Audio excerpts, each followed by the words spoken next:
The Everything Sequel podcast is brought to you by Brew Bar and 2T Fitness. The Everything Sequel podcast contains explicit language. 'Cause we learned it from you, Dad. Hello and welcome to the Everything Sequel podcast. This is the Poltergeist edition. Today we're talking Poltergeist 2, The Other Side. Michael Shantz here of the How Dare You Awards. Joining me, as always, the sequel man himself, Tom Stewart of Lonesome Whistle Productions. Hello, Tom.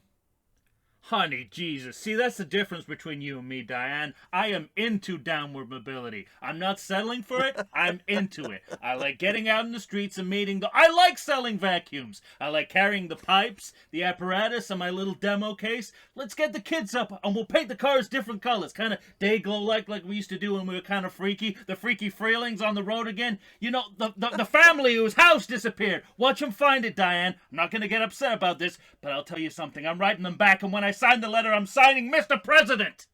Nice. Holy shit. That was Heather Round of O'Rourke's applause. best line. I love one of the things I do love about this movie is the kind of, I guess, the dramatic change they get out of the trauma that's happened to this family. Yeah. In terms of what it does for character growth and change. But I also love But to me, some of those are half ideas that we were talking about in the ranking episode. Right. And I love that they keep it within the character dynamics of the original movie, this kind of like, this sort of hippie Reaganite dichotomy that we kind of... we're constantly bouncing between. I have that with scene, Steve and Diane. I have that speech you just gave us marked down as Craig T. Nelson's Reagan hippie existential crisis speech. Right. But it's interesting when we talk all the time about when characters appear in sequels. Are they the same people, or is it just the actor creating a totally new character? And one thing you can say about Poltergeist 2: The Other Side is that this is still Steve and Diane, as we know them. Yeah, right. And I think that is one of the huge ticks in the column for you for this movie. Yeah. Well, not just them, but Before we move on, let's of course welcome our special guest, screenwriter Matthew Aldrich, co-writer of Coco. Hello, Matt. Hey guys. I know I jumped in there before the intro. Sorry about that. Oh, please. My appearance here is a sequel in and of itself. Indeed it is. Wow. This podcast is finally eating its own tail. It was a long time coming.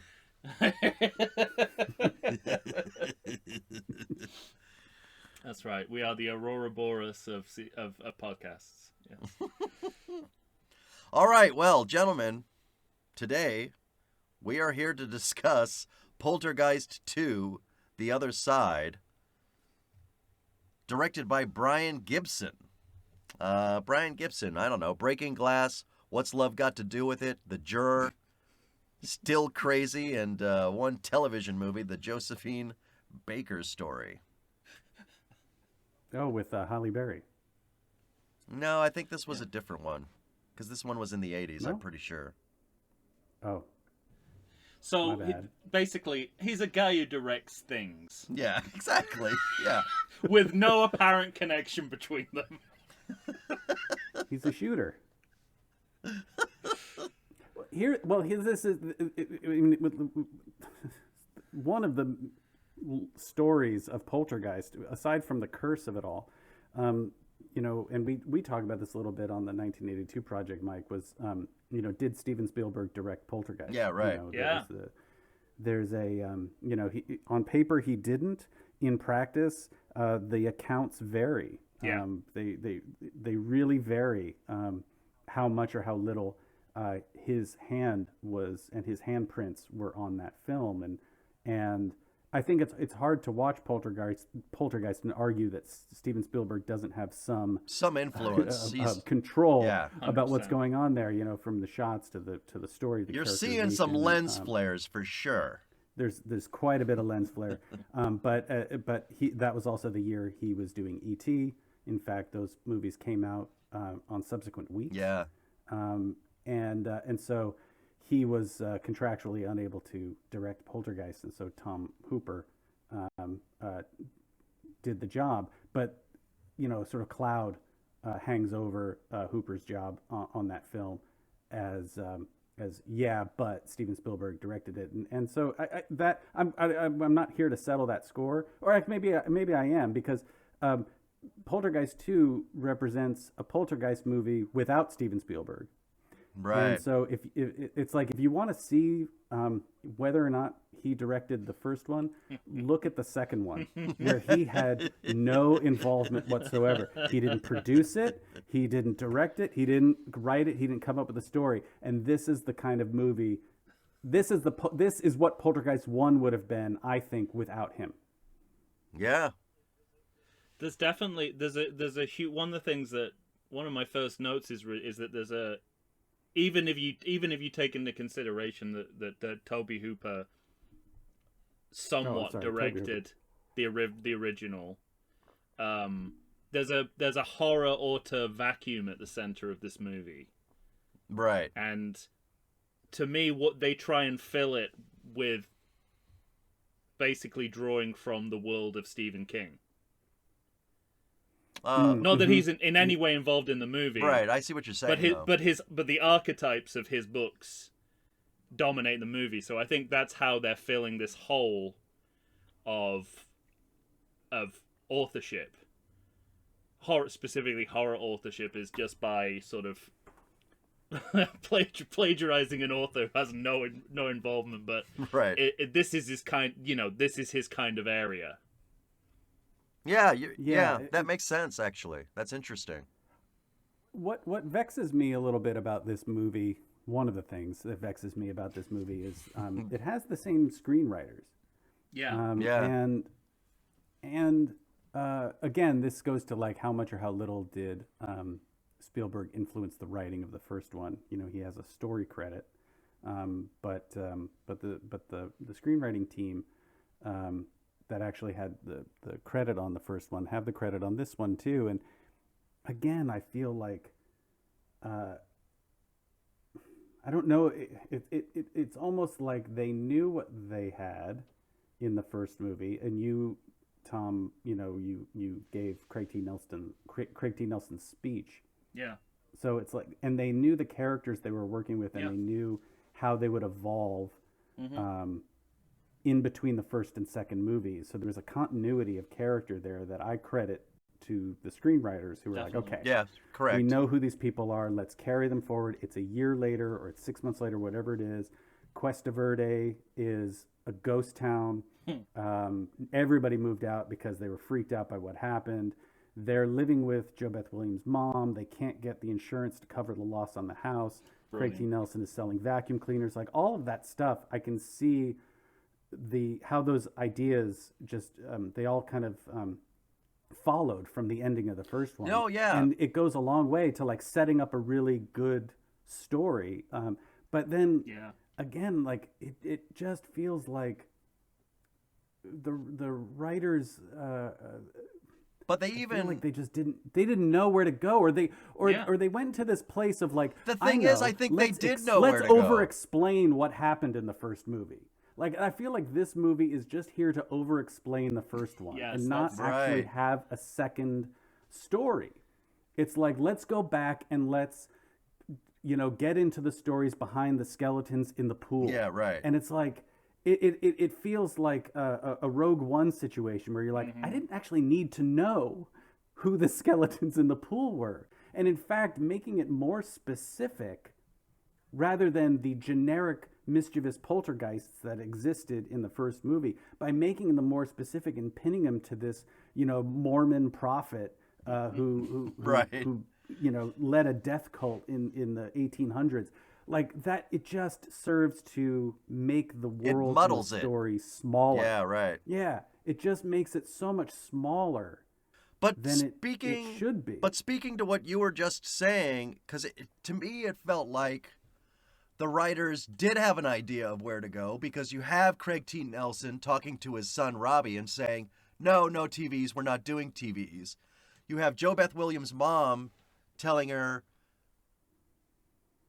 the way to work through trauma is to talk about it and to think about it, and so she has that scene where she tries to say out loud what had happened, and then she sort of falls to pieces and runs out of the room. But then that idea is completely abandoned.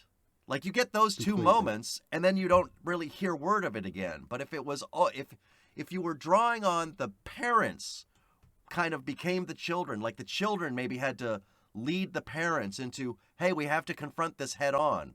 We can't just bury our heads in the sand, kind of a thing.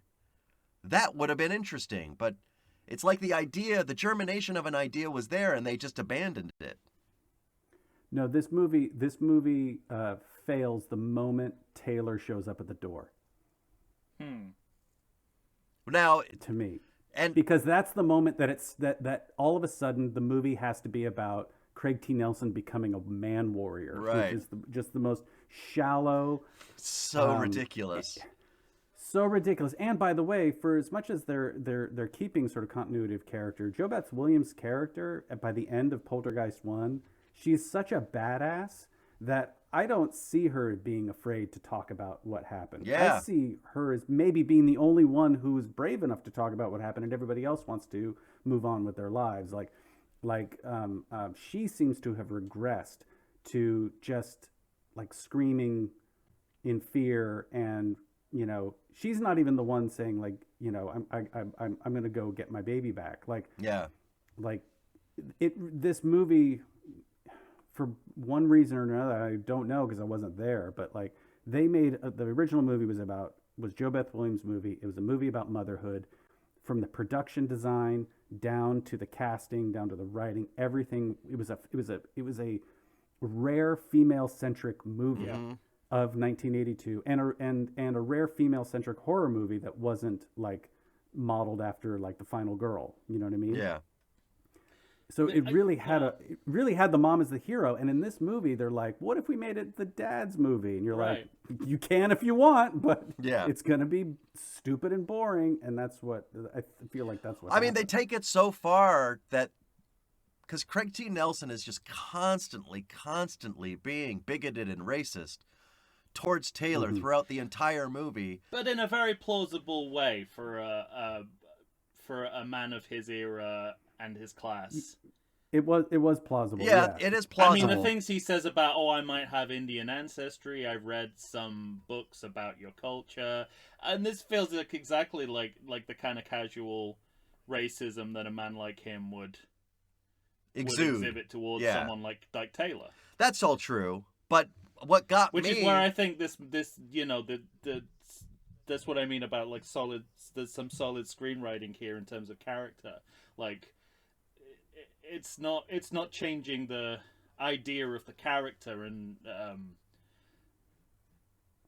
it's absolutely I absolutely agree, it's too accepting of his point of view and doesn't fight it enough. Right, yeah. But I completely see this kind of racism coming from this kind of man. Like, I bought it. It was seamless to me.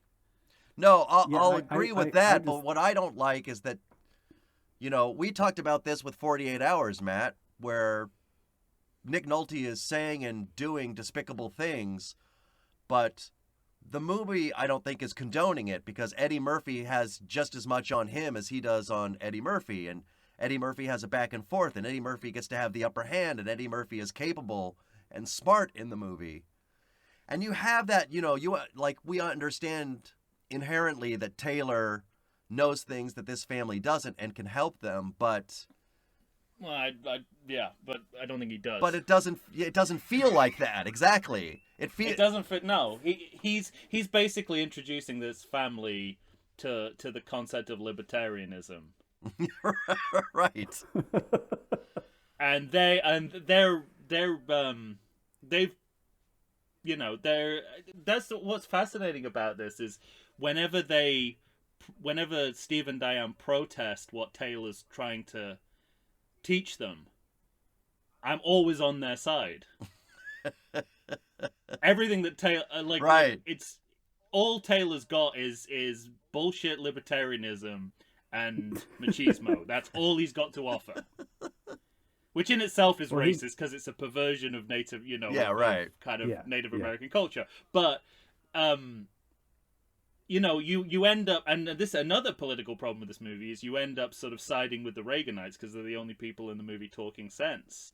And what Taylor is also kind of proposing is bordering on child abuse in terms of how you treat your family, and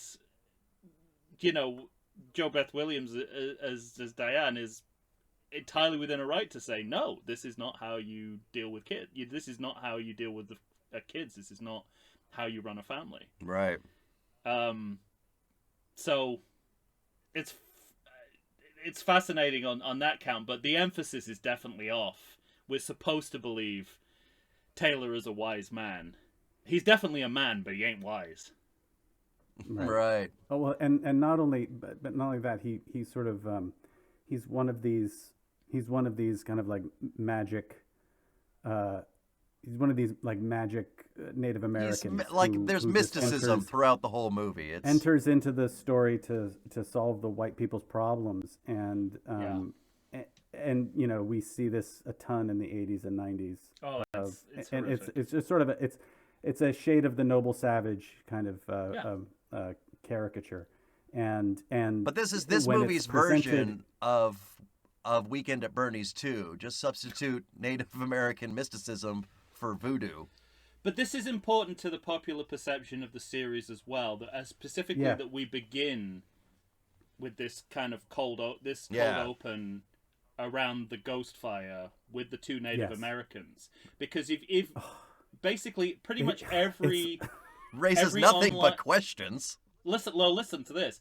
Pretty much every online synopsis of the original Poltergeist says that their house is built on an Indian burial ground. Right. Yes, and I went back to look because I was like, I don't remember that from the original, and it is not in the original. No, it's just In fact, they specifically say it's not burial grounds. This is just a cemetery. There's a line to that effect in the movie. Yet, I think so this is one of the big, Mandela effects of popular cinema of recent times, that people think this to the point where you can go on Wikipedia and it will tell you that as part of the synopsis, the house was built on Indian burial grounds, and it's simply not true. But I've got to think that the way that this movie opens lends itself to people believing is what people are thinking of.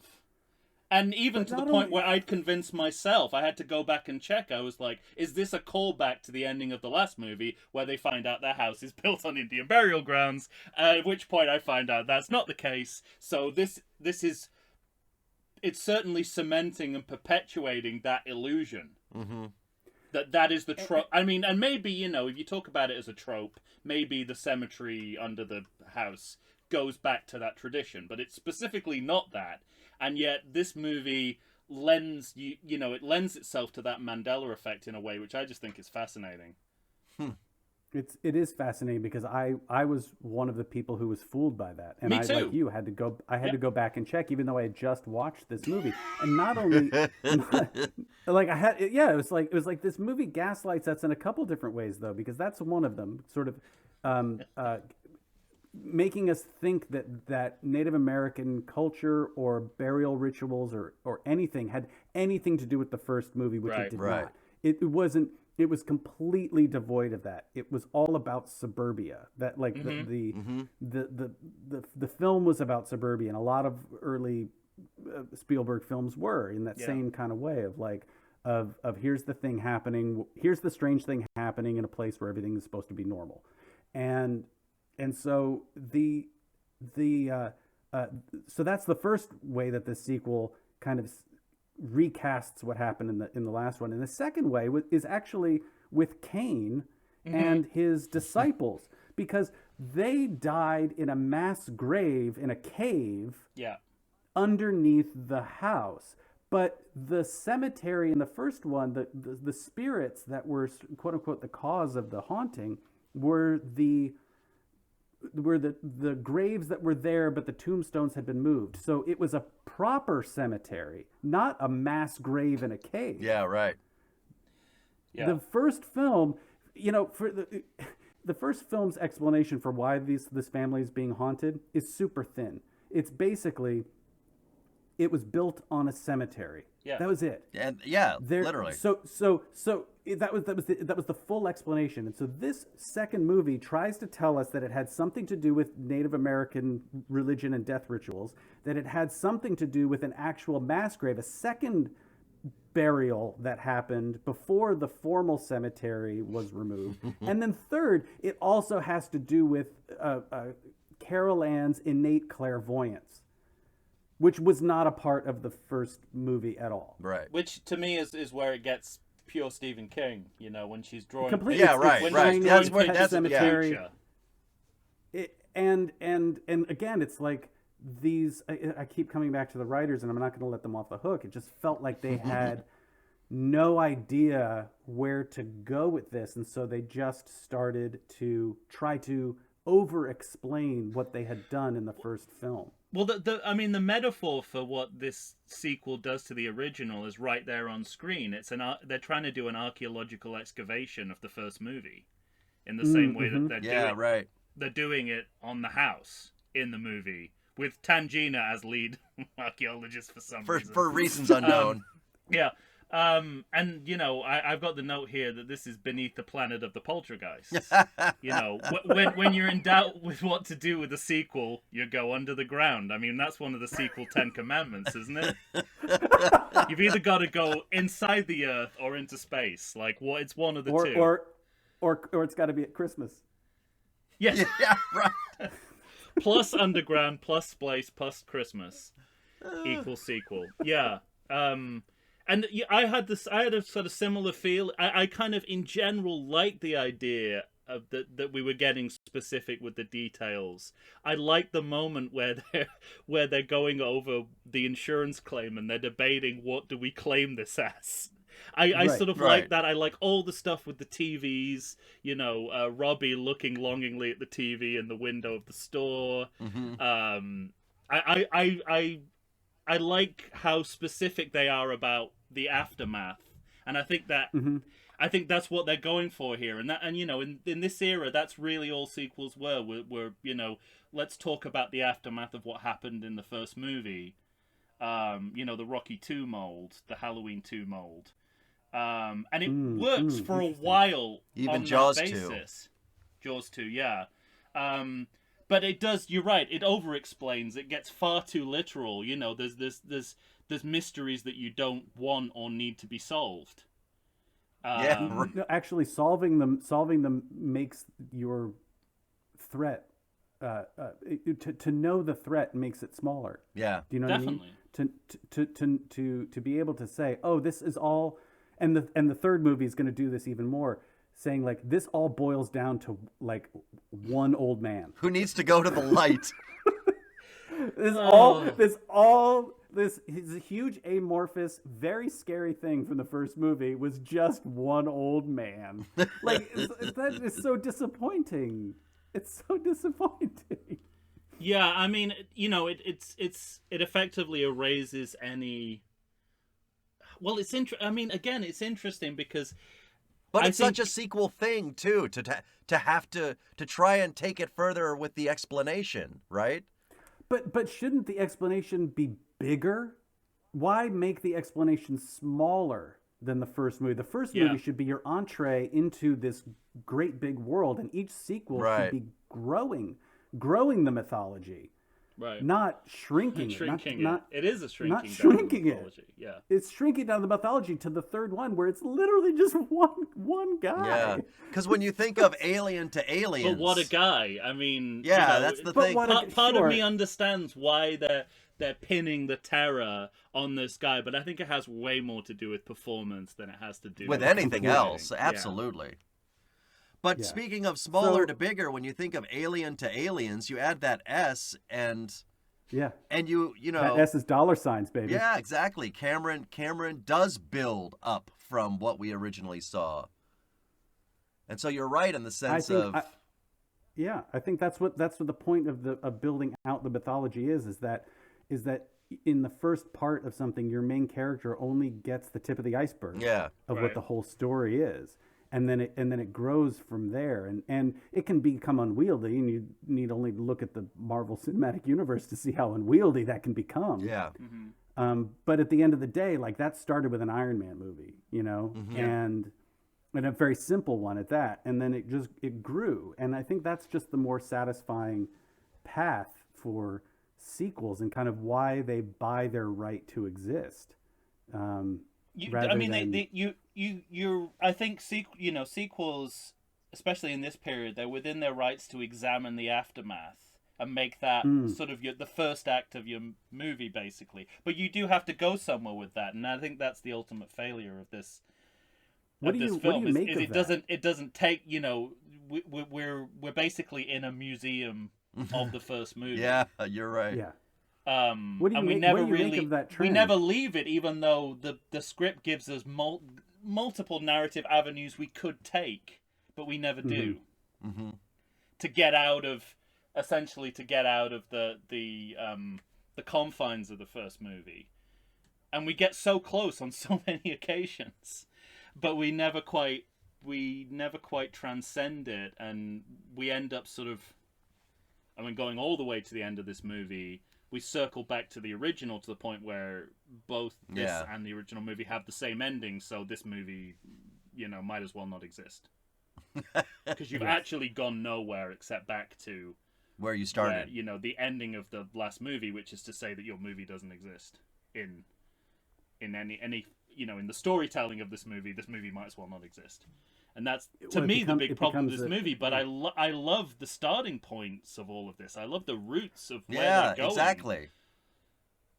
I kind of do too. I like that. I wrote a note saying I kind of like that it opens with the archaeological dig of. I like seeing Cuesta Verde as a ghost town. I like all this stuff. What I was asking before is, what do you make of this trend of sequels of this time where they're just trying to do a post-mortem on the first film? Is that particularly effective, or is it something that you guys have found that they just stopped doing after a while? I mean, I'm trying to, why is it effective? Because is it that specific, Tom, to this time? Because not all sequels do that. I'm thinking, Rocky 2, Halloween 2. I mean, I think it's a category of sequel that is particularly prevalent in the earlier period of sequels in the 70s and 80s, that you deal with the aftermath at the beginning of the movie. Either you pick up directly from where you left off. There's a bit of a gap here, but it's kind of the same effect because it's the consequences, the after effects of what happened color everything that happens, at least in the first act of this movie. So I do think, I think it's definitely a common trope that, this idea of the aftermath sequel, that you're a direct continuation. And I think it can be very effective, but it's a dangerous game. You could leave yourself without a movie if you play it wrong. And that's exactly what happens here. And to some extent, that's what happens in Halloween 2, which doesn't have a second half of the movie to speak of. For exactly the same reason that this movie doesn't. So it's like in a relay race where somebody doesn't know how to hand off a baton. Yeah. I think Rocky 2 is probably the perfect example of how to do this kind of movie, because it goes somewhere in its second and third act. Do you think that's because of the sports nature of it, though? I mean, that helps that movie, doesn't it? But you should be able to do that in a horror sequel as well, because we've talked before about how easily horror movies lend themselves to being sequels, because you always have a survivor. Yeah. You have the trauma to work with, so you can do character growth and change. you should be able to do this again in the format of a horror film. Let me ask you this. What do you make of the idea that the ghosts will follow them anywhere, that it's not just that location? Does that feel like a cheat? I don't know enough about the horror genre and sort of the rules and regulations. I kind of like the idea that a person can be haunted rather than a house. Yeah. Yeah, right. I was gonna say in isolation, that's great. It probably is a cheat, but it's a cheat that's certainly been picked up by horror movies at large, because Paranormal Activity pulls exactly the same shit in order to turn it into a franchise. Sure. There is sort of you run into the Amityville problem, right? Which is like, why do people keep moving into that house? Right. You know. Well, that's it. It's like Yeah, I was just saying that by linking it to a person, I think you can buy yourself. It's sort of a raising of the stakes, right? In a good way, like the entity. Like I said, like the mythology grows. So like your understanding from the first movie is that house was haunted, and as Tangina says in that movie very famously, this house is clean. She never says Carol Ann is clean. And so, and I think that the sequel, that the writers would say, well, what if it was the girl? Yeah. What if it was Jo Beth Williams? What if the women of this family have this hereditary clairvoyance? I was actually okay with that, because then I'm like, I'm okay with that. But I'm okay with that. But then it gets into this thing of like, yeah, but what about the other two things that you're adding on to this series that weren't in the original? You know, the layer of Native American lore, the layer of a Mormon prophet leading a death cult into Arizona. Like I think it's a good. I think this one's a good choice, because the house isn't still there; it disappeared. So we've got to account for, and we're in a different we're in a different house, and that makes sense that they live. They're, because the last we see them, they're in a motel, and now they're living with Diane's mother, which is so perfectly plausible. You need something that's kind of equally workable as a fix, right, to go with it. And so I just think in the early part of this movie, as a sequel, it's making all the right choices. Yeah. All right. Agreed. Well, that's all the right moves. That's a good place to jump off from. Let's take a break, and then we'll come back and we'll dive deeper. How about that? Not too deep, I hope. I don't want to get to the Mormon part of that grave. Yeah, there's no water in the pool.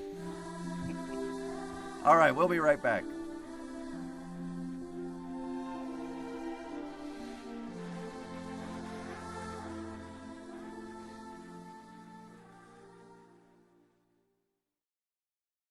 If you're anything like me, you spend the majority of the day wondering whether you want coffee, beer, or wine. Whichever way you fall, Brew Bar has you covered. Located in the heart of 3rd Avenue Village in glorious downtown Chula Vista, California, which is also my neck of the woods, Brew Bar is a coffee shop, bar, and eatery rolled into one delightful package. Tim and Alex run the place, and let me tell you, listeners, these guys know their coffee. And after you've been in their company, so will you. They turned me on to pour over, and it's literally all I drink now. If for some crazy reason you don't want to try the best coffee in the world, they've got espresso drinks, all kinds of teas, and even coffee cocktails. You heard me? Coffee tails. And we're just getting started. Bottle service on craft beer and wine, alcoholic and caffeinated potions, an all-day food menu with plenty of vegan options. All served up in an atmosphere hip enough to know you're getting the best quality, but not too hip that you feel the need to drive to 7-Eleven and get a bucket of brown swill. Brew Bar. It's the best place to be for beer, wine, coffee, and tea. And if you go, you might even see me. And we're back, everyone. Tom and Matt and I are here discussing Poltergeist 2, The Other Side, directed by Brian Gibson. This movie has 20% on Rotten Tomatoes. Ooh, burn. Yeah. It's a cruel burn. Sounds right. You think so? I guess you I guess you need to be talking about sequels for a few years before you recognize the craft of this particular movie. Like, yeah, I think I would say I'm surprised it's not somewhere between 35 and 45. But budget of $19 million, opening weekend of 12.3, in the USA and the world 40.9. But this series is the perfect example of the law of diminishing returns for sequels. But it's also the law of we'll just keep rebooting it, and we'll keep it's the law of it's not going to go away, even though nobody has been able yet to recapture the lightning in the bottle that was Poltergeist 1, critically or financially. Yeah, right. It's like people are defiantly trying to reboot this. It's one of these really it's the same thing with Blade Runner. Yeah.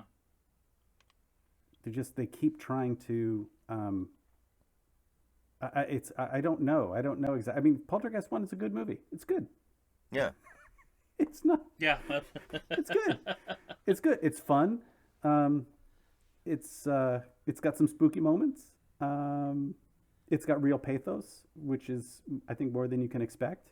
And so it's surprising in that way. And it has a really good performance from a child actor. It's got a lot of things going for it. Yeah. Right. And then every subsequent attempt to either bring the band back together or to try to hook it up to the lightning and bring it back from the dead has just, for me anyways, just really failed. I gotta say though, I'm hugely impressed that Dominique Dunne aside, we have a full complement of a legacy cast here. I mean, that was one of the biggest surprises for me. Right. That there was literally no recasting going on at this point. And that's almost unheard of for a sequel to a horror movie in the 1980s. That you would get literally everyone you wanted back aside from the person who died. I guess that's the price you have to pay, is a horrible tragedy. But still, I mean, it's really, it really took me aback. And, you know, I felt like this, at least in terms of character, this was more organically connected to the original than most horror sequels. And that carries a lot of the movie for me, in terms of story. They obviously needed more than that, but the fact that they've got that is kind of off to a winning start. So when does, what for you? I said for me, you know, when Taylor shows up at the door, that's when the movie stops being good. For me, right? No, I'm a little and later so where, than that. yeah, where does it? If because I get the sense from both of you that this starts off on the right foot, and is engaging and charming, and you get the same actors back and everything. So when does it falter for you guys? Well, somewhere once the second act starts and you get sort of just the repeated notion of ghosts messing with them until they decide to go to the cave. So it's just this repeated refrain that just happens over and over and over again that feels... I don't even mind that too much. There's some good lateral moves in terms of the, not the horror. I mean, there's nothing like the horror of the first movie or even the next movie in here. But there's, in storytelling terms, you know, the fact that we're going from the TV to the toy phone, you know, I like that because it's in the spirit of the, you know, the idea of haunted media that the first movie's playing with. I mean, it kind of sucks that it's a toy phone, but I'm fine with that. To me, the point at which I was unable to take the movie even vaguely seriously was when they're kind of escaping from the house. There's a Labrador fighting some loose cables. There's a chainsaw floating cutting a chainsaw in midair. I thought, well, this is Looney Tunes now. Yeah. And from that point onwards, it's it's a real roller coaster ride of nonsense. So you were still hanging with the movie when Taylor was making the butterflies dance around his head? Is that Well, what you're when you telling put me? it I like guess that. so. I mean, it's like the movie begins. I have such goodwill for the movie because it's the same characters, because they're written as they're written reasonably well. I like how it deals with the aftermath of the movie, and that kind of goes a long way. Mm.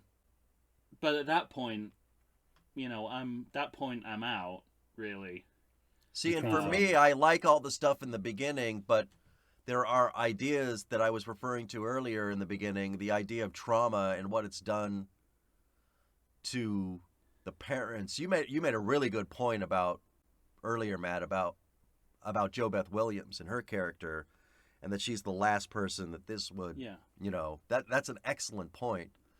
But in that moment, I just remember thinking, oh, it's like like my note was, we're dealing with, trauma, and that's interesting to me. And we've already had Craig T. Nelson saying, no TVs, none whatsoever. And it's like he's kind of making a joke about it with his son, but you can tell that there's, excuse me, you can tell that there's something behind it, Yeah, absolutely. It feels, all, it almost feels organic. That was my note. It almost feels organic. Right. That, there's obviously, cynically you could say, we want to do an imbas and put some footage from the first movie into this movie, Which but they they do. find ways to sort of incorporate it that feel almost organic. Even the very beginning, the first kind of recap montage we get is when the ghosts go into Taylor, and I'm like, Right. okay, I mean, obviously it's surrounded by that Hollywood, cultural appropriation of Native American culture, which is horrible, but this is better than just giving us a recap montage without there being any narrative reason for it happening. And then when we get it again when Diane starts talking to her mother about what happened, and the first time she talks about the events, we see them as well. So I'm like, okay, it's keeping it within the realms of plausibility, Mm-hmm. to an extent. But they don't stick with any of those ideas as we move further into the movie, and that was my issue. Right. So there are Agreed. the second act is peppered with things I like and things I don't like. Jo Beth Williams being pulled down into the ground was a pretty, it was a well done effect. Like, I just appreciated it on that level. I thought that was a pretty good scare. The quality of effects is fine. It's just incompetently directed with someone who has no grasp of how to do horror or suspense, Right. or even to sort of handle practical effects on screen. That's what got me. I also felt like the film in the middle was starting again. It's like it started as a Poltergeist movie, and then this movie is kind of a bridge between the. I would almost like. I don't even call Poltergeist 1 a horror movie. Like for me, it that kind of breaks my brain, because horror movies, a lot of the best ones, and I think a lot of good ones anyway, operate under this idea of a family turning against itself in one way or the other. Somebody in the family breaks the pact, whether it's Rosemary's Baby, Damien, Jack Torrance. Somebody is breaking the social bond that holds a family together. And in Poltergeist 1, it's a family under siege, right? It's a kid, like I said, it's a kidnapping story. So it's like a supernatural kidnapping is the first, and so it operates much as a thriller would, where they're like a kidnapping thriller, where there is contact with the kidnappers, a stated ransom, a reneging of when the ransom is delivered, or when the child is rescued, the kidnappers come back for more. Like it has all of those parts of a thriller. And then you have the third movie, which is really trying to be a straight horror film. you know, Yeah. terror in a high rise. And this movie, I feel like, is this bridge. It's like this walking bridge between the two, where it starts as a poltergeist movie, but then like you can tell, like at a certain point, the director it just becomes over reliant on jump scares, like Joe Beth Yeah, Williams getting right. sucked into the ground, where it's like, oh, it was a hallucination. It's like hallucinations and waking up from dreams where you're murdered, or it's what horror movies do to tread water before Yeah. the killer shows Yeah. up, right? Oh, but a good, there's great value in a good jump scare, but this, I mean, No, but it never even amounts to a jump scare. right, that's what I mean. Like it just it becomes over reliant on these things because it knows like, oh, we can't. Well, and the difference is that when I think of the first movie and you think of the guy peeling off his face, you remember that forever. I didn't remember that's this not about a jump scare though. It's not, no. But everything that happens in this movie, I didn't remember, including Joe Beth Williams falling into the ground. Right. Did you remember the self-operating vacuum cleaner? No, I just assumed they were trading on Mr. Mom comedy at that point. Or that all the toys in her bedroom come to life? I mean, talk about old school horror. Yeah. And you get a couple of mid-'80s robots as well. You know, we've done Rocky IV. We know Right. mid-'80s movies love their domestic gadgetry. Yeah, they And do. here we get two home-based robots. Yeah. Pointing at Carol Ann under the blanket. I think I think the scariest thing in this movie is Julian Beck as Kane. Yeah. I agree. I mean, it's and that carries me too. I mean, that sort of carries me along. That carries me through the second act, actually. Probably later than I should be invested in this movie. I mean, he's only the second new character that we've seen in the entire movie. Yes, but like take a minute, Taylor. take a minute and imagine this movie without him and his performance. Right. Right. What do you have if you don't have this Jack charismatic? Shit. Yeah, you have this charismatic villain. And again, I don't think that it was the right move to create to like nucleate the haunting of this one man. Mm-hmm. I don't think that was the right thing.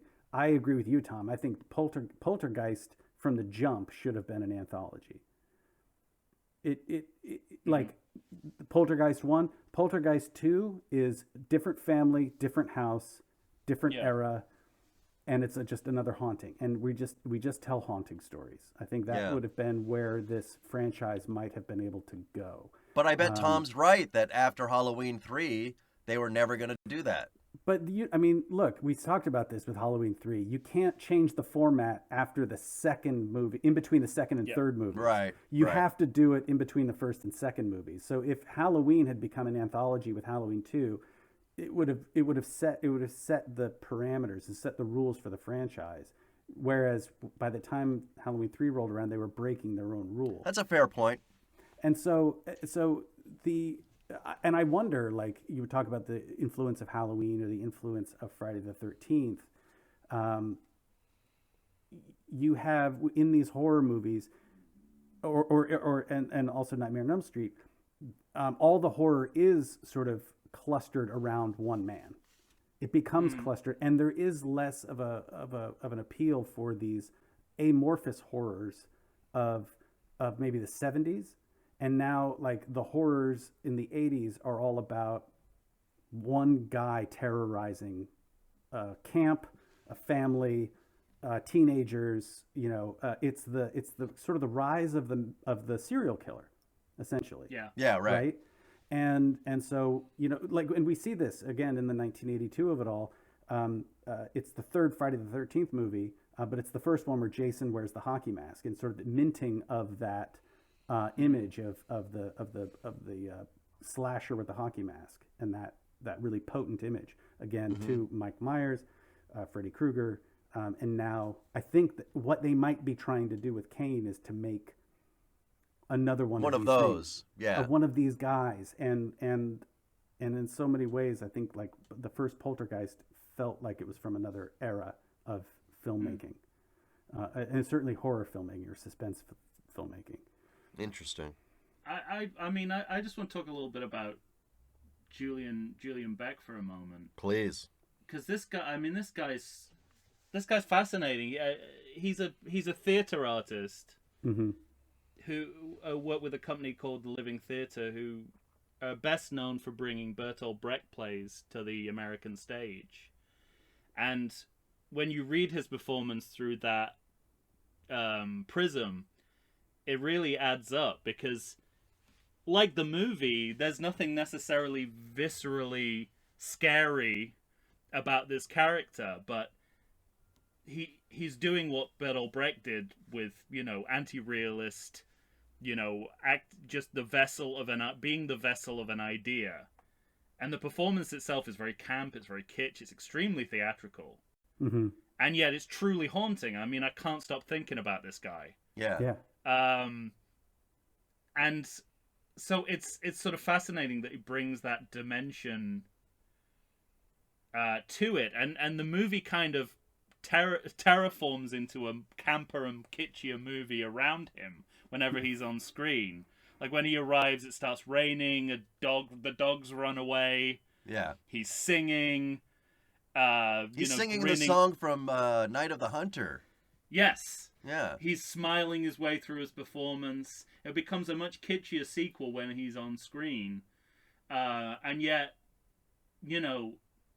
it's a lingering terror, which is exactly what you want from a horror the character. performance, but he's not doing it in a traditional filmic way. Right. He is bringing this kind of experimental theater idea to bear on this character, and I just think that's, especially in the frame of what is in many ways quite a conventional studio movie, although it does make a lot of batshit choices.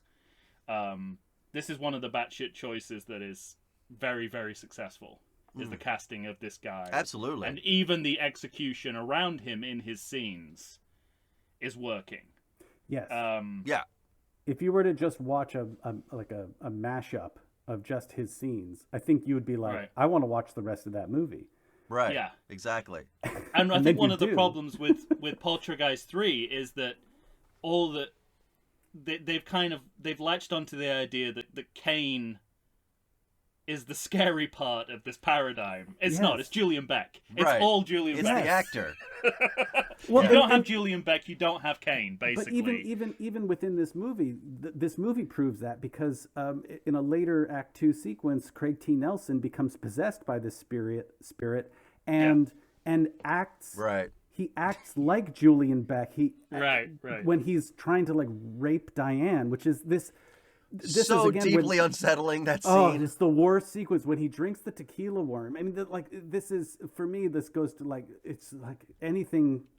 To me, anything sort of vaguely about alcoholic dad who's going to go murder everybody is just evergreen horror. Like I think there's all, and this is where the movie, for me, tips into full horror and never comes back, because it finally becomes about a family turning on itself. And it stops being a Poltergeist movie, which is about a family sticking together, right? Right. So they take Craig T. Nelson, he drinks the tequila worm, and then he channels Julian Beck, and it's terrifying, because it's just a terrifying scene and gross and really off-putting. But he's so not good at doing Julian Beck. Right. Like, they should have known that there was going to be no There is only one. Yeah. There was going to be no reproducing this performance. And so by the third movie, when they're casting another actor uncredited and putting him in a Julian Beck mask and hoping for the best. Shades of Crispin Glover. Yeah, right. Oof, it's Well, it should, rough. I mean, yeah. Rough. That's a year before they do it in Back to the Future too, as well. Interesting. It's right. It's So not, that is the precedent for Julian Glover's Right. Julian Glover, Crispin Glover. I really wish this movie knew. I wish this casting choice wasn't so inspired, because it does. Yeah, right. Because like I said, imagine this movie without Julian Beck and without, not even just without Kane, but without Julian Beck doing that performance. Right. And you really have a different movie on your hands. Earlier in the movie, that scene of him on the front porch talking to Craig T. Nelson, Yeah. And you, as Great. the audience, know the second you invite him in, you're fucked. Yeah. Yeah. And you're on the edge of your seat because of the work that he's doing. It also makes me that you mentioned that he's singing the song from Night of the Hunter. Yeah. Also, that scene makes me think of Bride of Frankenstein at the same time. It makes me wonder, like, if they'd have leaned in a little more to the James Whale idea of doing a sequel, that it's pure camp, pure kitsch, whether that would have benefited a movie, especially when your director doesn't understand horror. Right? It might be a good alternative route to go down. But it's only really applies to those scenes that that Julian Beck's Kane is in, and I got it looking at his background. That seems to be more about him as a performer and what he's bringing to the movie than the movie itself. Right. It's the movie's kind of accommodating him in those scenes, but I don't know if it gets kitschier than the other side sequence. Maybe that you could also argue that's a kind of religious kitsch. But. In those moments, I sort of see like the roots of a different movie that could have been stylistically at least more interesting than it is. Because they should have just accepted, can't do horror. When I'm not a horror filmmaker, this is not really a horror movie. Yeah, but do you think the director is conscious enough of that to? Clearly not, because he's still trying to put, as Matt said, put in those jump scares and fall back on these old school horror tropes. But just ineptly. I mean, I've never seen a worse haunted house scene in any movie than the one in this movie. Right. Whoever thought you should do it in one take with no music or and let the camera move freely around the house, like pan from side. I mean, it's inept. I don't know the way of talking about it, And not only the filmmaking, but like when Robbie gets attacked by his own braces, I don't know. I don't know if that's supposed to be funny or scary. Yeah. Because it's or I don't know, like was that sort of them trying to sequel the bit in the first movie where the man peels off his own face in the bathroom? Because it's another bathroom scene. Yeah. It's another alone in a bathroom scene. Yeah. So I don't know if they were trying to one up that. If they were, fail. But then the second thing is like he's like a 13-year-old kid like brushing his teeth and trying to like deal with his new braces. And then suddenly he's also shaving though. Yeah. Again, it's like they're toying with the idea of doing like razor horror, Airplane 2 style. God. We're back. Well, I was going to say on a not unrelated note, that the first thing that came to my mind when I saw that scene was Superman 3. Right. When Vera is absorbed by the computer, and tonally we're not that far off. Yeah, they feel very same. But this is what I'm saying about, and you're saying he doesn't very know much what to do the with same. horror. Like I honestly don't know if this is supposed to be scary or not. Even in the I don't even care about how it was directed, but like just look at the concept. Just look at it, think of it on paper. Robbie brushes his teeth, dealing with his braces, and then something starts going wrong, and suddenly the wires of his braces start extending like tendrils of ivy and crawling and trapping his hands. And you're like, oh, okay. Like I'm reading this. I'm like, okay, where are you going with this? Where are you going with this? We cut away to Stephen and Diane, and they're doing something. And then they start to hear Robbie yelling, and they race upstairs, and they throw open the door to see Robbie essentially encased in aluminum foil on the ceiling. Yeah, on the like ceiling, like right. Spider-Man. Like he's been put there by Spider-Man.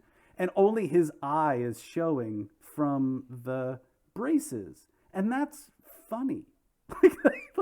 That is straight up, like on the page, funny. Like I look at that and I go, oh, that's funny. That'll be good for the Poltergeist parody that we're doing. Right.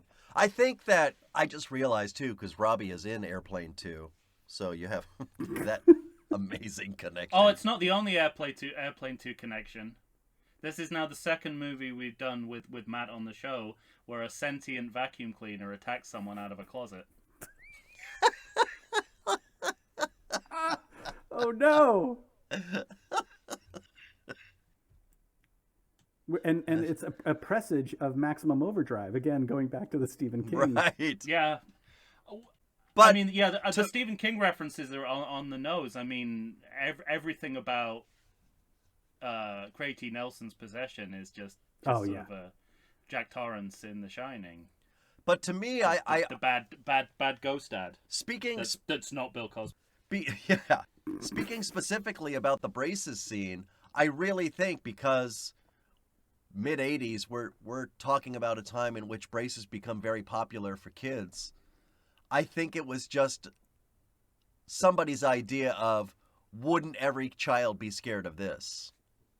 But it comes across as looking comical. The ideas are potentially very scary, and obviously what they're doing practically with animatronics and puppetry and creature design is very successful, but it's mishandled, and so it all falls flat. Right. Well, and there's also sort of a lack of continuity, or there's no one overall idea or metaphor that right. you're operating under. Like when we talked about the Poltergeist movie, the first one, if you see it through the lens of motherhood, like the production design becomes very telling. Apparent, Everything is sort of the house becomes kind of a womb, and everything is there are so many allusions to birth and afterbirth and right.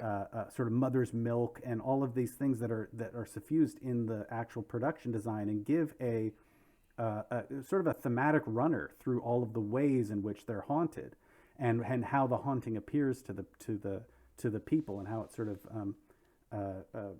is shown. And there's no such controlling metaphor in this. I don't know what the braces have to do with the vacuum cleaner, has to do with the toy phone, has to do with the chainsaw. Like, I don't know what they all have to do with each other. I don't know what the movie's trying to say or celebrate or it's like it's meditate on like who wins in this movie? Who wins? Right. I ask you, like, in the first movie, like, it really is. We talk about sort of the Reagan versus hippie. Yeah. That's really what the movie is, and in the end, hippie wins. Hippie wins over Reagan. I don't know who wins. Maybe it is this libertarian. Maybe it's this new way of. Didn't you get the sense though that there was in the last line in which Robbie asks Dad, "Do you believe Taylor?" And he says, "Yes, I do, son." It was like, oh, I just had to overcome my racism and my bigotry. I don't know what to do. But then he steals his car from him. Who?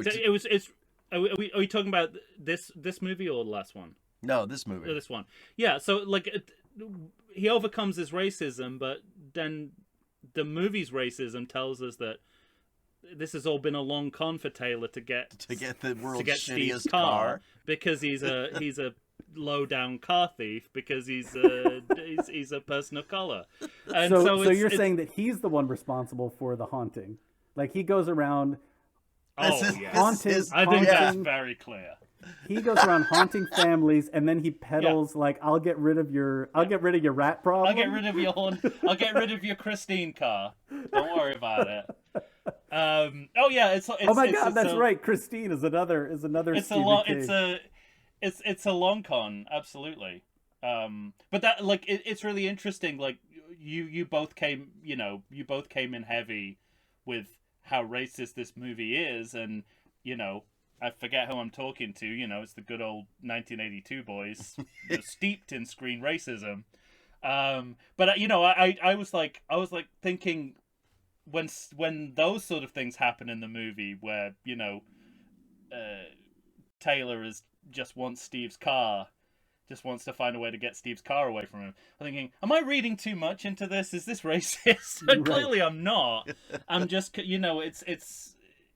and it's like it is looking at it from that lens. It is sort of the through line of the movie. It begins with this kind of offensive representation or misrepresentation of Native American culture, kind of like trying to create a Spielbergian moment out of racist tropes, basically. Yeah, right. And then the end of the movie is a joke about how the hero of the movie is the low down car thief, and it's just sort of, and everything in between is equally as problematic. I had when drinking the tequila worm as the ultimate white person problem turned into a moment of horror. Yeah, right. I honestly, I was like, I had forgotten about the tequila worm in general. Like, I was like, Yeah.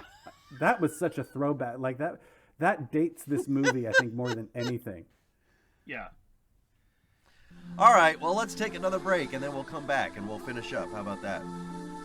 Please. That's good. All right, we'll be right back.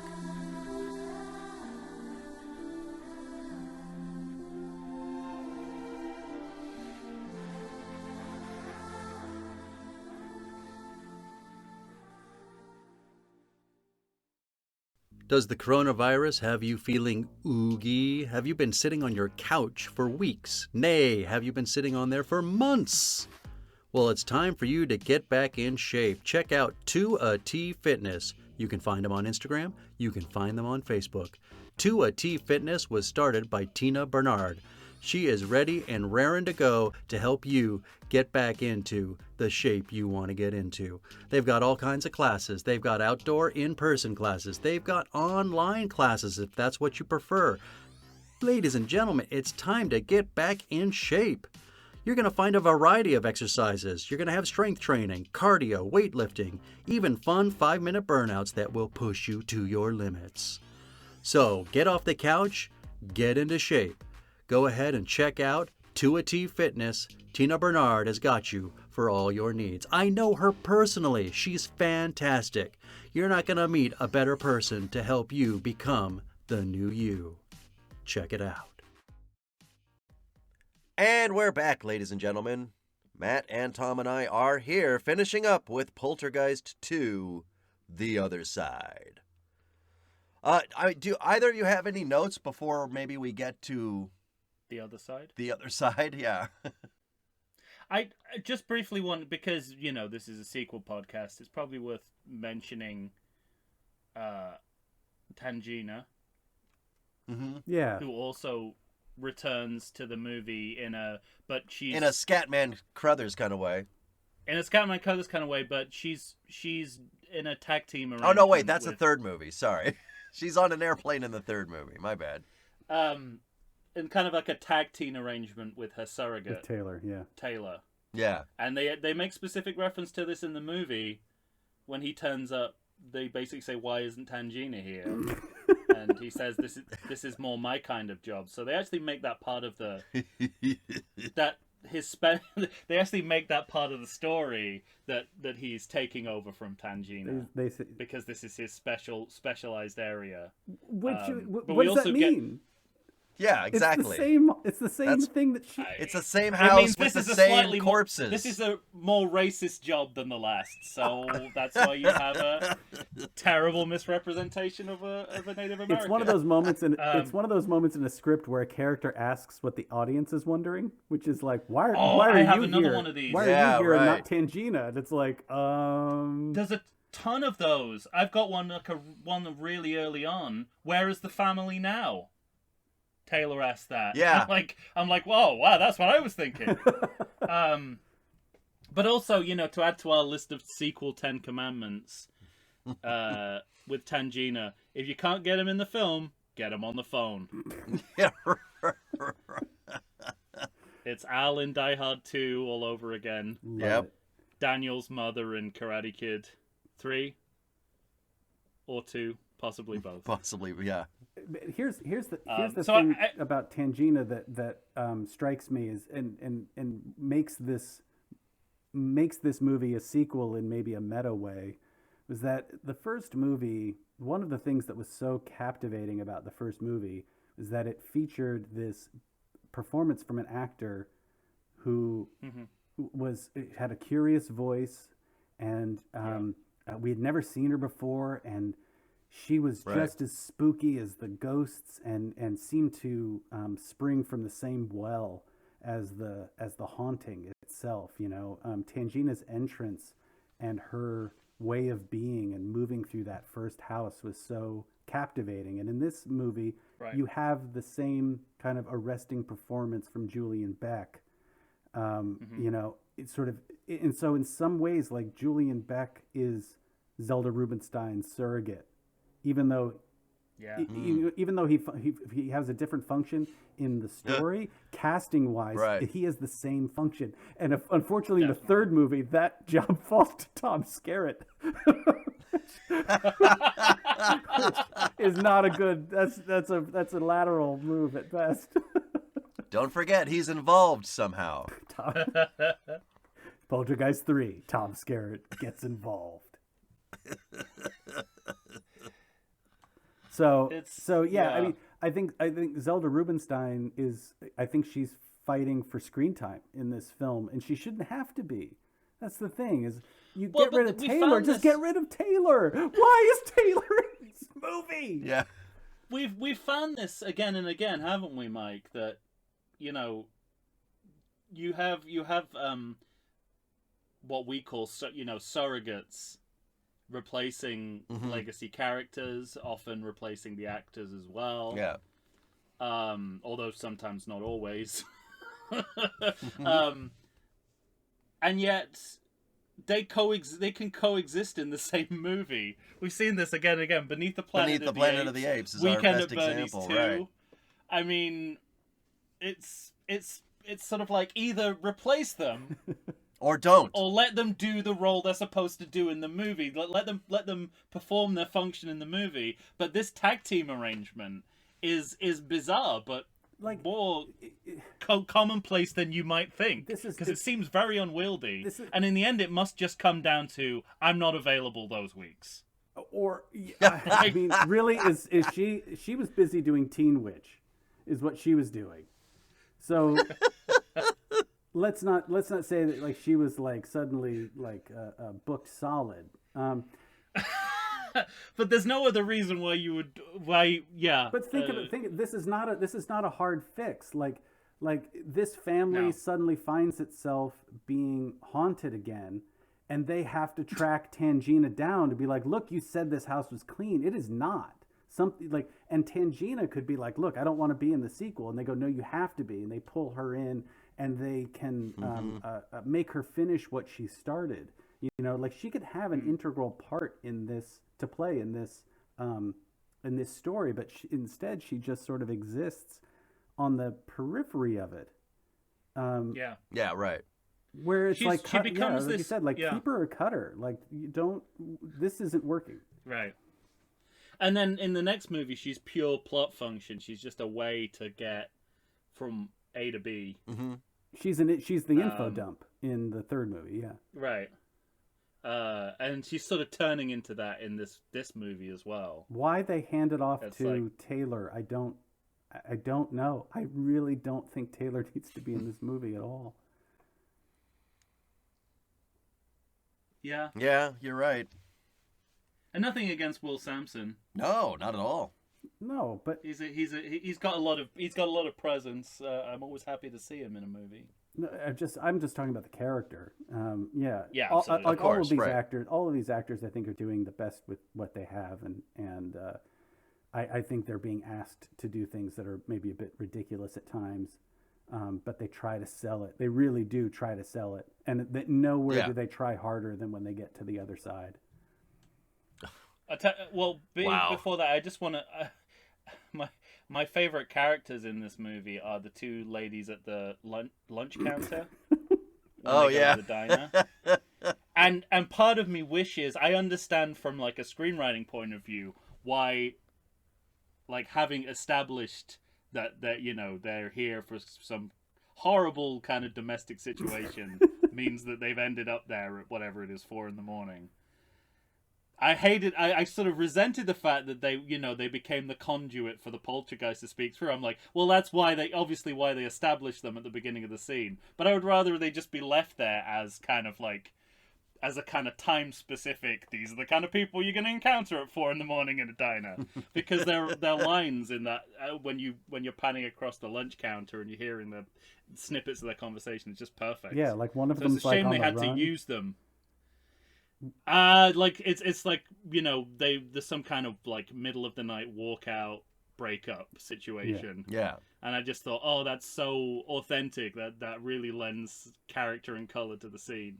But I should have known that they were just building to them being a poltergeist voiceover.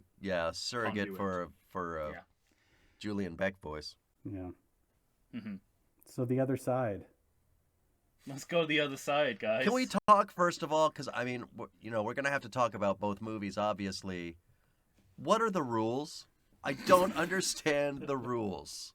This movie seems to tell me that all of you have to go to the other side together.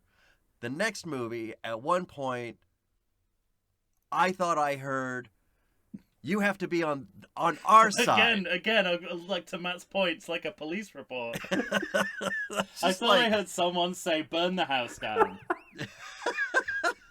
but I can't be sure. Somebody just tell me the rules. Not only the rules for this movie, but then like you're dealing with a set of rules established in the first movie, because you've called your movie Poltergeist and you've brought back the same cast.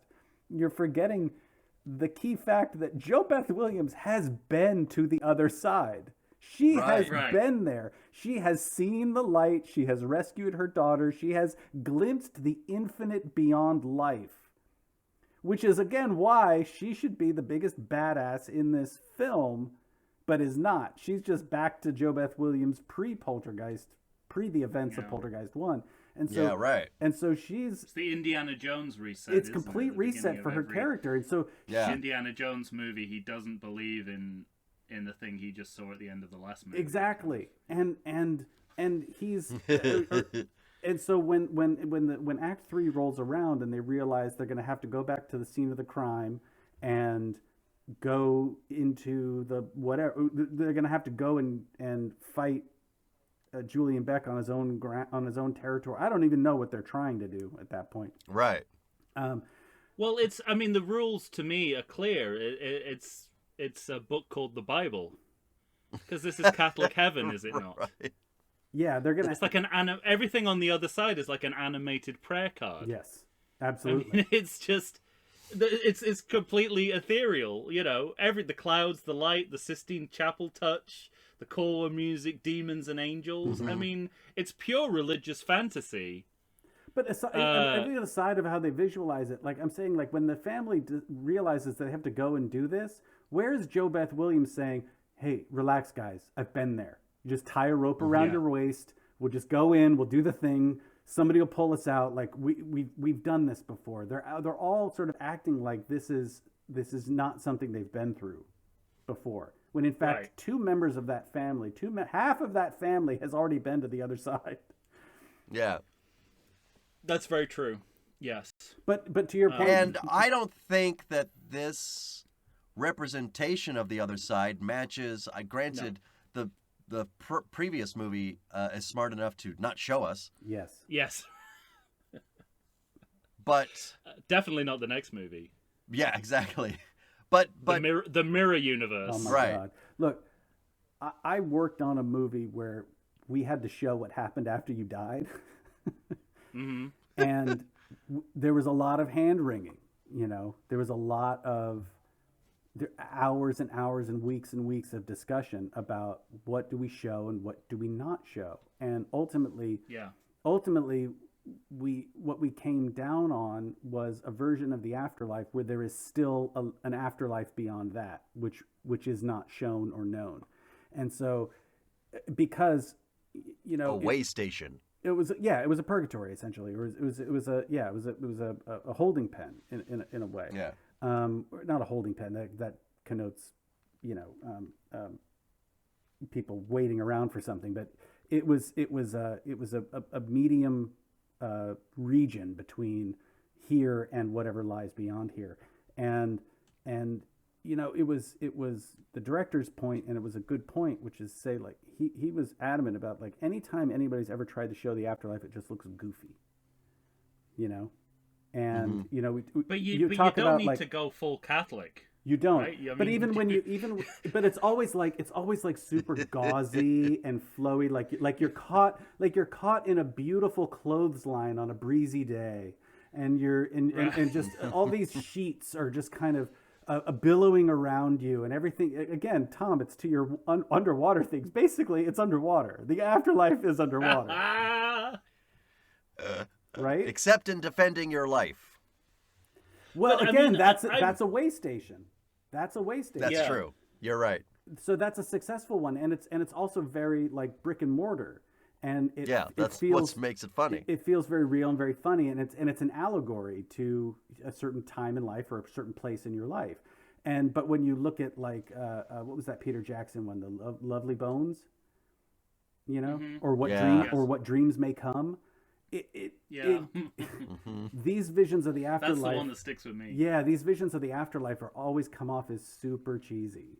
And this one is just like, they were like, we know it's cheesy. What if we tripled down on that and made it so cheesy that we enveloped this family in a orange halo of loving, glowing light. And then we have the grandmother come back as the Archangel Gabriel to save Carol Ann, and they fight, Who's apparently Jesus, demon beast. It was a lot. There was a lot coming at me fast, and it wasn't. It was coming fast and furious. The movie, I mean, it reflects how out of control the movie is by this point, because after the portent of this is a Labrador fighting some ghost cables, right? Then they escape the house, and already you're like, well, we already know this isn't a deterrent because it's following Carol Ann, so the house, it's meaningless. Escaping the house is meaningless. Mm-hmm. You're going back to the old house, which seems like a bad idea. Like, I get why it's necessary for the closure of the story, but I don't understand why they're going there in the context of the Well, that's part of screenplay. the problem within the second act, Tom, because this movie, there are characters. Taylor is saying you have to go back to the house, and he says that fairly early on, and Craig T. Nelson just poo-poos it right away. And he's right. Exactly. Why? Yeah. Why? Every time anyone questions Taylor, they are right to do so. Yeah. So basically, it just has to get bad enough. Madman car thief to you, isn't he? Yeah. I mean, he's it's like Jesse Ventura is your talisman for the movie, isn't it? Kind of really. So the movie feels like it just has to get bad enough for them to say, "Fuck it, let's just go back to the house. Hopefully, we can fix this there." But there's nothing in it that feels earned. Well, yeah, but to your point, Mike, like what are the rules of that? Like, because the movie has the entire movie has told us, look, it wasn't the house, it's Carol Ann. She's the antenna, she's the lightning rod for the spiritual activity. And now they're like, you have to go back to the house. And it's like, I thought we didn't need the house. The fucking guy is walking up to my porch here. Why do we need to go back to the house? Can't I stab him on the porch? Can I stab? Can't I just stab him on the porch? I would love if that were the answer to the whole movie. Just Craig T. Nelson just stabs him on the porch. Give the Mormons like a cup of coffee. That'll finish. Yeah, it. Yeah. Well, the logic that I started to apply to the movie at a certain point when it starts to unravel is, I mean, it's too early for video game logic, but it's like fantasy roleplay logic. Like the second half of the movie is like a Dungeons and Dragons quest. Yeah, at one point, right. Taylor even says, that's a drain on your power. Mm-hmm. Like he's a fucking video game character or something. And I just, it's like that's the only like that doesn't help with the rules. I still don't know what the rules are, but the rules are whatever the role play says the rules are. It's kind of like that At this point. backpack in Trolls 2. It is I'm gonna bring the magical backpack that solves all narrative problems. Yeah, that's what Taylor is. He's a magical backpack. Yeah, I'm gonna breathe some smoke manifested as a human being. I'm gonna breathe some smoke into your nostrils. You'll know when to use it.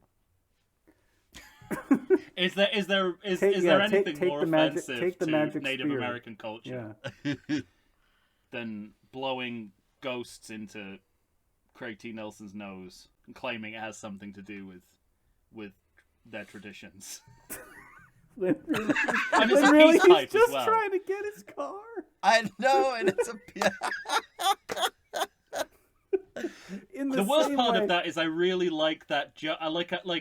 I like the fact that after we've gone, full highway to heaven, let's say, right. That there is there's a gap, like as in the first movie, because this is the same ending as the first movie in every sense. We have a joke to sort of bring us back down to earth, and the same thing happens when they throw the TV out of the window in the first movie. It's just unfortunately that joke is built on a racist premise. But I appreciated that we had something to sort of bring us back to the world. We did need that. We just didn't need it to be specifically that offensive. Agreed. Oh man. What else? Anything left? Any notes for either of you? I've got that you can only be scared by something that there's only so much you can be scared by something that turns out to be a mop when it always looked like a mop. And I'm not saying that's a hard and fast rule of horror, but because it'll never come up again. Right. But just what you wanted to say, if it walks like a mop and it talks like a mop, it's probably a mop. Yeah. That's all I have. Yeah, I kind of I'm still stuck in the afterlife here. I don't know why they made the decision to show the afterlife, and not only show it but like name the movie after it, after what is like not even a 5-minute sequence. And the idea that the grandmother kind of comes out of the light to rescue Carol Ann and deliver and bring her back to an entire family that seemed like they were resigned to the fact that she's gone. Yeah, like, oh well, I guess it cost us Carol Ann. And then they're like, no, here I was in the water and I saved her from you. She fell overboard and I saved her. Here, you can have her back. When they were just ready to sail away. Yeah, exactly. And when I saw it, it struck me as one of those ideas that you have, whether it's in a writer's room or in your own head, where you go like, okay, what needs to happen is like the grandmother needs to come back and like swoop in like Han Solo and kind of save the day. That's kind of what needs to happen. We need to feel that kind of like coming together. So in a really outliney, sketchy way, you say, and somehow the grandmother comes and saves Carol Ann. And you're all clear, kid. Returned. Now throw that spear and let's go home. Speaking of Star Wars, somehow she returned. Yeah, and the fact that they actually showed it. That's the thing. It's like it was the idea that you have. You're like, you need to have something like that, but not that, because that would be ridiculous. But something like that, and they ended up doing that, and not only that, but then they did it again in the third film. They have the exact same convention in the third film, as if it was like, again, it's now like that's how these movies end. Like the grandmother, whoever the grandmother is in that particular world, comes back and saves Carol Ann. They're like, that's just how we end Poltergeist movies now, and it's like, no, look at the first one. That's not how that movie ended at all. Yeah. And so this is just another one of these things where I'm like, where did this come from? This had no grounding in the original. it's a silly thing to try to show. Like it takes a lot of Yeah. chutzpah to like actually film the afterlife, but then on top of it to go like full archangel. Right. Yeah. Like I felt bad for the actor in that moment. For all of them. I felt bad. I think- felt bad for her because it felt like she was the one. Like if you were watching a really bad stage play, she would be the one like lowered in on a wire, you know. And you're like, oh, Yeah. like the others can just run off stage if it gets to be too much. She's just kind of stuck there. They're just letting her float in the light and smile.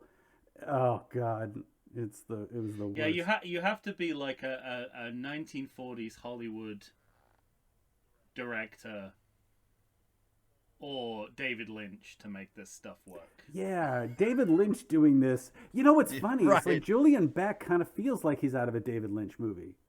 Yeah, Absolutely. right.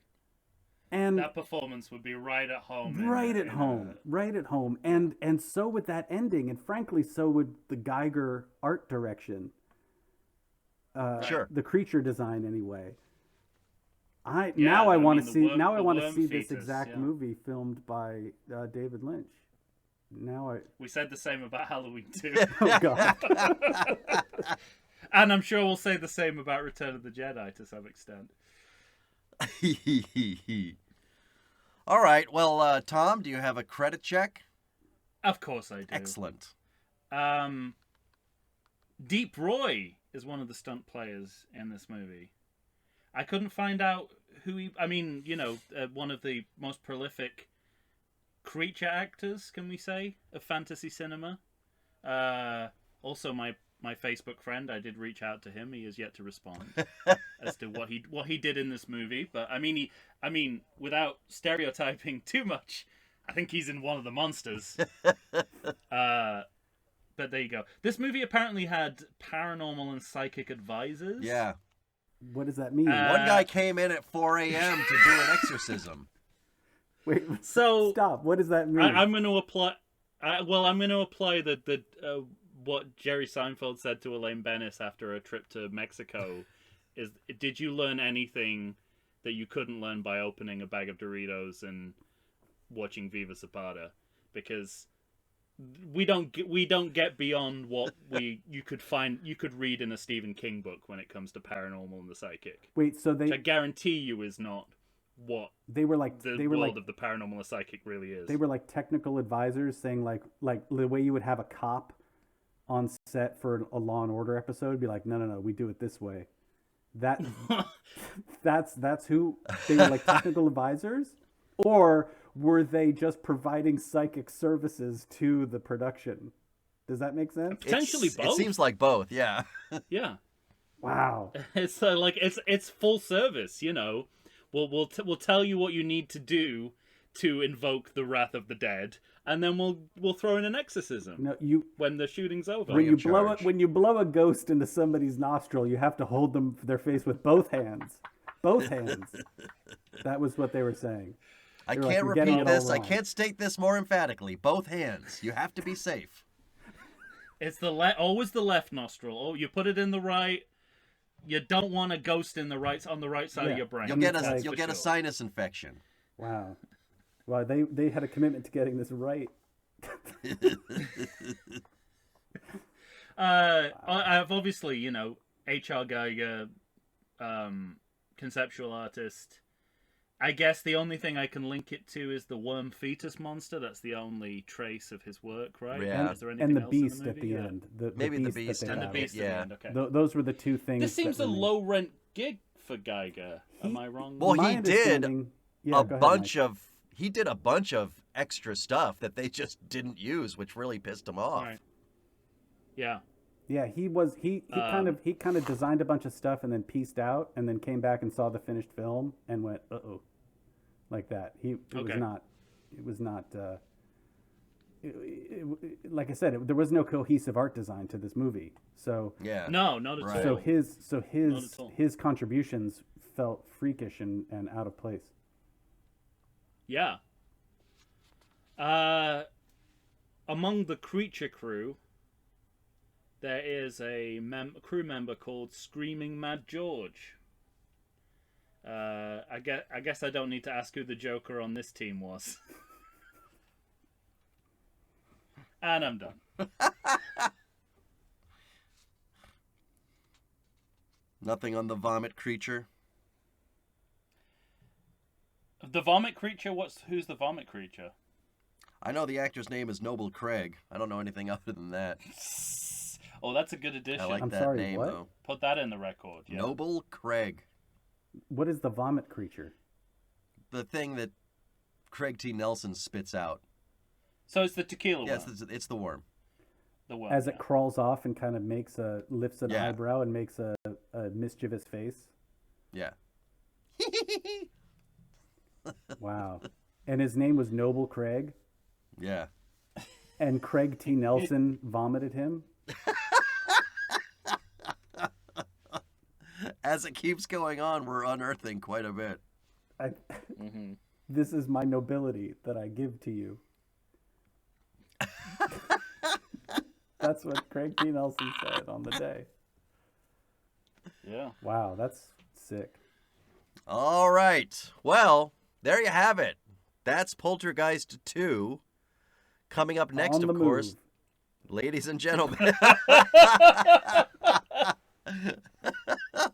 Coming up next. Oh, it should be called Back to the Old House or something right. like that. Yeah. All right. Yeah. For next time, we all have to come up with different titles for Poltergeist 2. Yeah. For next time. Poltergeist 2, Tom Skerritt is not involved. No electric boogaloos. No.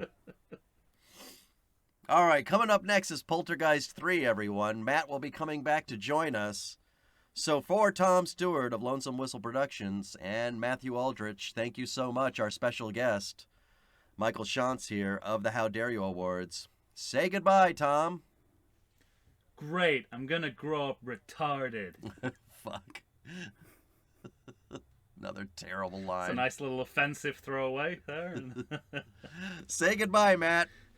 I can't top that.